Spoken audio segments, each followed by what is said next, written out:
Bienvenidos. En esta charla vamos a hablar de procesos cuánticos. Como es ya bien sabido por la mayoría de la gente, la física cuántica es un poco rara, digamos, un poco contraintuitiva y tiene varios fenómenos que chocan mucho con nuestra manera de ver el mundo. Vamos a discutir aquí dos de ellos, como son el efecto túnel y el efecto xenón cuántico, y cada uno de estos efectos está basado en una propiedad cuántica como es la superposición cuántica y el proceso de Mendel. Vamos a empezar con el tema de la superposición cuántica.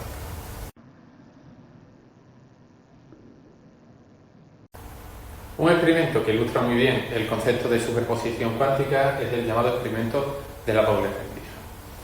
Es un experimento muy popular, así que es posible que ya lo hayáis oído.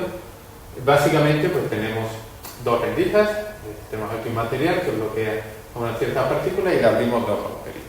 Lanzamos las partículas de uno en uno, eso es importante saberlo, se lanzan electrones, por ejemplo, de uno en uno, y en este caso abrimos esta rendija y cerramos esta. ¿Qué ocurre? Pues los electrones pasan por esta rendija, cada una de estas crucecillas de aquí quiere decir que hemos detectado un electrón. Y al final podemos contar cuántos electrones hay y usamos una función de distribución de los electrones, es decir, que aquí han caído más que aquí, ¿vale? Esto es bastante comprensible, pues los electrones van aquí, pueden interaccionar un poco y por eso se dispersan un poco, pero se nos agrupan frente a la rendija que está bien. Lo mismo exactamente pasa si es la otra rendija la que abrimos, obviamente. Pero ¿qué pasa si abrimos las dos rendijas? Desde un punto de vista clásico, uno lo que esperaría es simplemente que se superpusieran estas dos distribuciones y que tuviéramos pues un pico aquí frente a una de las rendijas que está abierta y otro pico frente a la otra. Eso no es lo que ocurre y por eso hablamos tanto de este experimento. Lo que ocurre es que la mayoría de las partículas se agolpan en el centro, un sitio donde prácticamente no tienen probabilidad de llegar si solo una de las rendijas está abierta. Pero si pensamos esto desde un punto de vista clásico, cada electrón podrá pasar por la rendija de arriba o por la de abajo. ¿Qué más le da que la otra rendija esté abierta? ¿Cómo sabe si la otra rendija está abierta? Obviamente la única manera que tiene de saberlo es porque en realidad pasa por ambas rendijas también. ¿De acuerdo? Este es un caso de superposición muy sencilla, tenemos dos rendijas, pues tenemos que pasa por las dos rendijas al mismo tiempo, pero se dan superposiciones más complicadas. Por ejemplo, si tenemos una partícula que se mueve en una línea, podrá estar en todos los puntos de la línea al mismo tiempo. Eso se ve muy bien en este gráfico. En este dibujo vemos lo que la física cuántica nos suele dar, que es solo la probabilidad de encontrar una partícula en los distintos puntos del espacio. En este caso, una partícula que está encerrada en un espacio delimitado por esas dos flechas azules. Por supuesto, esta es una probabilidad, pero podría ser muchas otras. Podría ser esta marcada por la línea verde o simplemente que se pudiese encontrar con igual probabilidad en cualquier parte.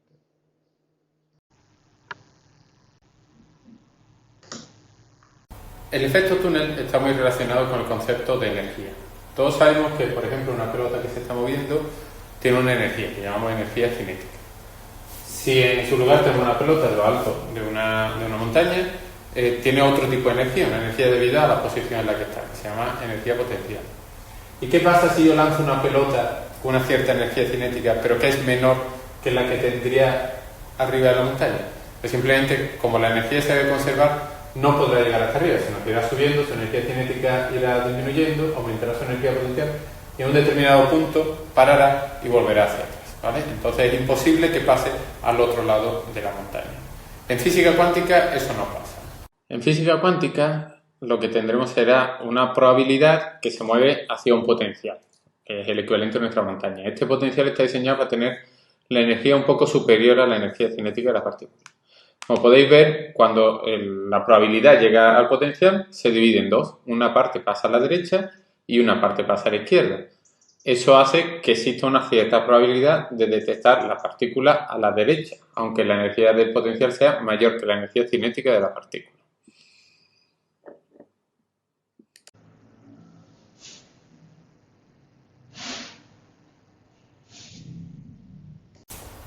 El segundo efecto que vamos a ver viene de la pregunta de cómo se miden los sistemas cuánticos.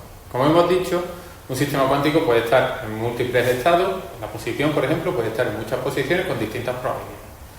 En un determinado momento podemos preguntarnos dónde está la partícula, interaccionar con el sistema con un aparato para medir.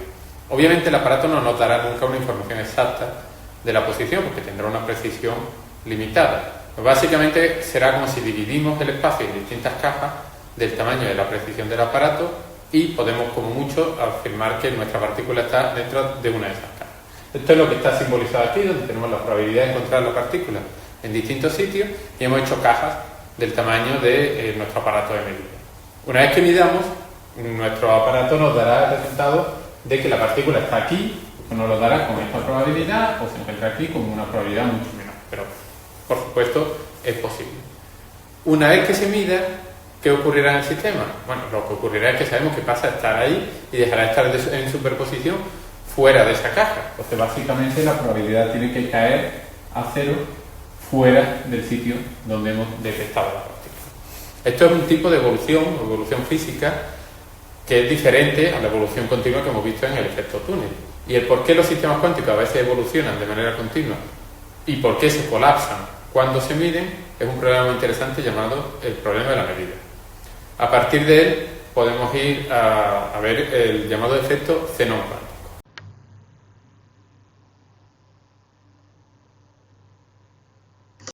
El efecto Zenón cuántico proviene de la siguiente pregunta. ¿Qué ocurre si yo tengo un sistema cuántico y lo mido de manera continua o de manera muy frecuente? Si medimos un sistema cada cierto tiempo, un tiempo espaciado, ocurrirá lo que se ve en esta simulación. En este caso, lo que tenemos es una partícula que se está moviendo. Esto quiere decir que la probabilidad de encontrarla en los distintos sitios va cambiando con el tiempo y, como veis, se mueve de manera continua hasta que en un determinado momento actúa el detector y lo encuentra en una de las cajas donde se encuentra. En ese momento, la partícula colapsa, está dentro de esa caja y empieza a moverse otra vez. Pero vemos que entre distintas mediciones la partícula se mueve y por lo tanto puede ir cambiando de caja en caja. Esto sería el caso normal, en el que las mediciones no son muy seguidas. Pero ¿qué ocurre si estamos mirando la partícula continuamente? En este segundo caso, lo que pasaría sería lo siguiente. La partícula comenzará a moverse, pero inmediatamente colapsará a uno de las cajas porque habrá sido medida. Dentro de esa caja todavía puede moverse ligeramente, pero cada vez que intenta salir de la caja, que la probabilidad fuera de la caja sube un poco, vuelve a colapsar dentro de la caja por el proceso de medida. Esto básicamente lo que quiere decir es que en los sistemas cuánticos, cosa que no pasa en los sistemas clásicos, por el mero hecho de observar un sistema, está congelando su manera de moverse. Tanto el efecto túnel como el efecto Zenón son efectos físicos reales, no es una cuestión de nuestro modelo y se pueden medir en un laboratorio. De hecho, el efecto túnel se utiliza para ciertas cosas como los microscopios de barrido o de efecto túnel.